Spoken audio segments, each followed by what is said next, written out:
Hey, it's your boy Frankenberry here. Now, the usual content for this channel is music related or movie related or related to my own personal creative projects. Music, film, books, pro wrestling, and those types of things are definitely things I'm interested in, but they're not the only things I'm interested in. Another is my passion for roller coasters.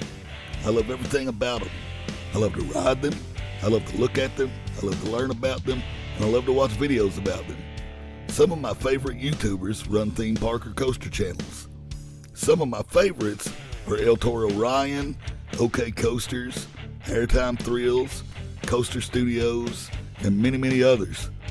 Today marks the first roller coaster video to be uploaded to this channel, and I thought it would be appropriate to start with a video about one of the very first thrill coasters I ever rode at the park I grew up going to. It also happens to be the roller coaster I've been on more than any other. I'm talking about the Beast at Kings Island in Mason, Ohio. Recently, news broke that the Beast will be receiving substantial track work from the Gravity Group. The Gravity Group recently did some track work on the park's 1973 racing wooden coaster, the Racer. According to most, it did wonders for that aging coaster. For me personally, I rode it in 2021 and found it to be extremely painful. But a lot of that is more to do with the restraints than it is the track. In any case, it appears that the work they're doing on the Beast is even more extensive. In this video, we're going to get into all of that. The Beast, the work the Gravity Group's doing to the ride, and what I think and hope it may do for the ride experience. The Beast at Kings Island is one of the most iconic wooden roller coasters in the world. When it opened in the spring of 1979, it shattered the records, opening as the world's longest, tallest, and fastest wooden roller coaster, with the longest drop on a wooden roller coaster at 141 feet. And finally, the world's longest wooden roller coaster at 7,359 feet, a record that the Beast still holds to this very day. And while these numbers may seem a little lackluster by today's standards, in 1979, it was an amazing feat. While many point to Magnum XL200 being the coaster that started the Coaster Wars, I contend that while Magnum was certainly an important landmark in coaster history, the Coaster Wars really began with the Beast. I personally believe it was the Beast and its reception by the public that set Kings Island on the path to become the beloved must-visit park that it is today. The Beast holds a special place in my heart. While technically Blazing Fury was the first roller coaster I ever rode, and the Beastie, or as it's now called the Woodstock Express, was the second roller coaster I ever rode, the Beast was the first full-size thrill coaster I ever rode, probably around the age of 10 or 11. And that experience was one that made me absolutely go full tilt coaster lover and eventually coaster enthusiast. I'm not as well cultured as a lot of enthusiasts, only having 56 credits, but I plan to greatly increase that number in 2022 and the coming years.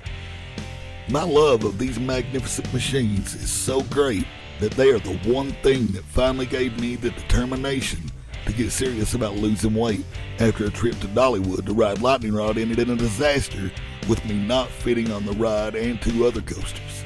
Right then I said enough's enough. Since that day in March of 2021, I've lost almost 80 pounds, and while I've not got the chance to go back and retrieve that lost Lightning Rod credit yet, I have made it out to get several other credits that I wouldn't have been able to fit into otherwise.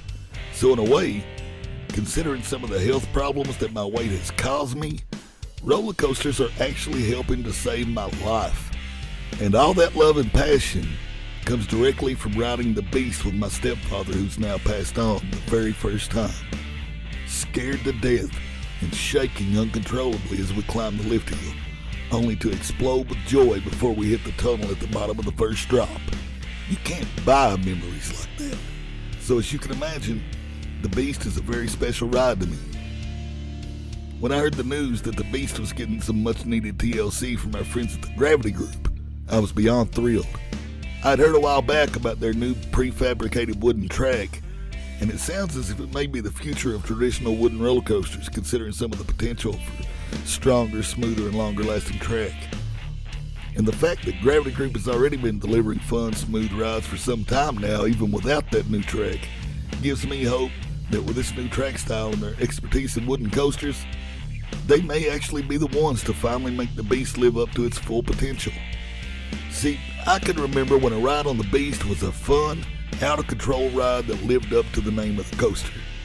But over the decades, it's become considerably duller and considerably rougher. Considerably duller because over the years, the wear and tear and growing maintenance costs have caused numerous trims to be added throughout the ride. And considerably rougher because that's just the nature of an aging wooden monstrosity like the Beast. The last time I rode the Beast was in July of 2021, just before it was shut down for a little bit for some maintenance work.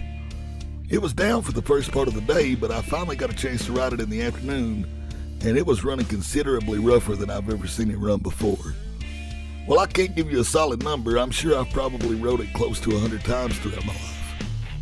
And it was considerably rougher than any time I can ever remember. This also, however, was the first time in a very, very long time that it didn't feel like any of the trims were hitting. So it seemed a lot faster than normal. I'm not sure if maybe that had something to do with the way they were having to run it because of the maintenance problems they were having at the time. Because they did do some extensive maintenance work soon after that. But I'll tell you, it felt like I needed to see a chiropractor after I rode it. So I was really glad to hear that it's going to get some badly needed attention this year. And I believe that Gravity Group could possibly have this thing running like it did back in the 80s when I first started riding it, or maybe even better. And I'll get into why I think that is. So the word is that the Gravity Group will be retracking and reprofiling 2,000 feet of the Beast's 7,359-foot course. That's a little more than 1/3 of the track. And what's most exciting about that is the areas they're reworking are what I would personally consider the biggest problem areas of the ride. According to an article by Russell Zana published on aceonline.org, the focus of the work is on the first drop into, through, and coming out of the first tunnel, the first turn toward the second hill, and the 540-degree enclosed helix finale. Another item of news that seems to go mostly overlooked in this article is that Kings Island's carpenters are also going to be retracking 1,090 feet of the ride in other sections, bringing the total track replaced to almost half the ride.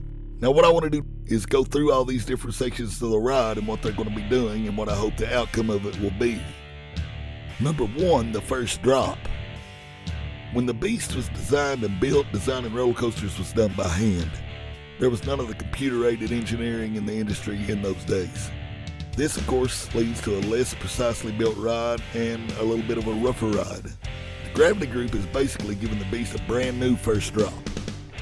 Not only are they retracking it, but they've redesigned the whole drop into and through the first tunnel, giving it more of a parabolic shape like you see on more modern coasters.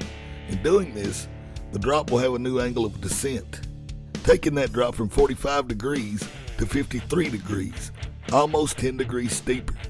According to the Gravity Group, this isn't being done to make the ride faster or more exciting, but rather to make that transition at the bottom of the drop into the tunnel smoother and more comfortable.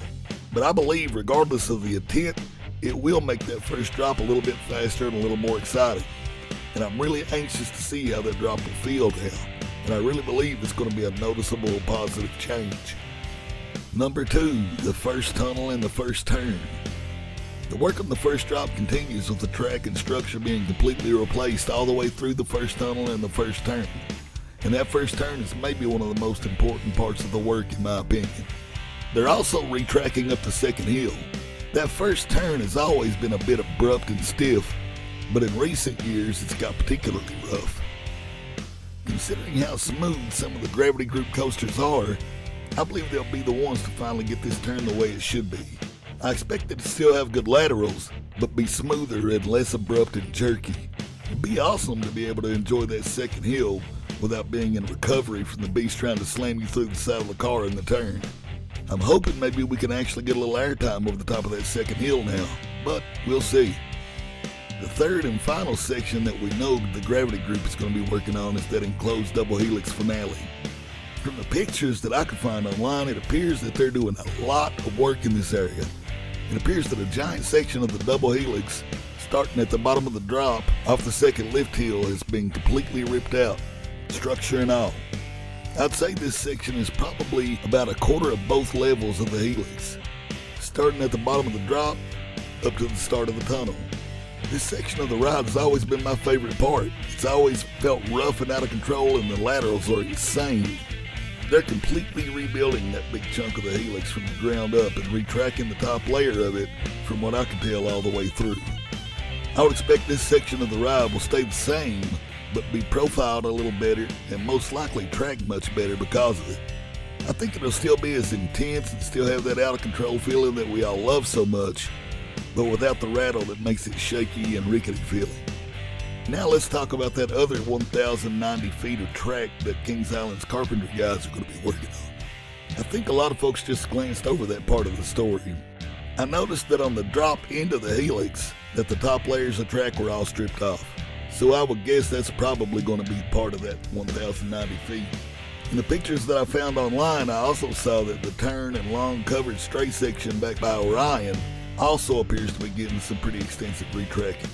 And it appears they might be doing a little reprofiling in that area as well. That's also a section I feel like needed some work. It's never really been a big problem because you're not really moving all that fast in that section. But there was a pretty weird transition in that little turn, so hopefully they'll get that smoothed out. Now from everything I'm seeing about this story, it all looks to be very positive. They're giving the beast some much needed TLC, and it appears that they're going to do it in exactly the right places. The Gravity Group has really worked their way into a good position in the industry, and if this turns out as well as I think it will, breathing new life into this icon of a roller coaster will certainly be a gold star on their resume. As for Kings Island, I'm glad they're keeping this classic coaster around for generations to come and working to make it every bit as good as it can be. I couldn't be happier to claim Kings Island as my home park, even though technically I'm a little bit closer to Kentucky Kingdom. They could have easily just called in RMC, turned it into a smash hit hybrid coaster, pleased the GP, and never had to worry about all the maintenance that goes into running a 43-year-old wooden coaster again. But they didn't do that. They're preserving this wonderful piece of roller coaster history for generations to come. There's something comforting in knowing that every day, another little 10 or 11-year-old kid just like me will get the opportunity to climb that lift hill for the very first time, nervous and fearful, only to drop into a deep, ecstatic joy that will take root in their hearts and grow into love of roller coasters that will enrich their lives for years and years to come. I hope you guys have enjoyed this video, and if you have and you want to see more like it, please make sure to like, subscribe, and leave a comment letting me know your thoughts on the beast, this video, and what other amusement or theme park videos you'd like to see on the channel. Until next time, y'all keep it between the ditches now, you heard? And always remember, life is short. Don't forget to enjoy it.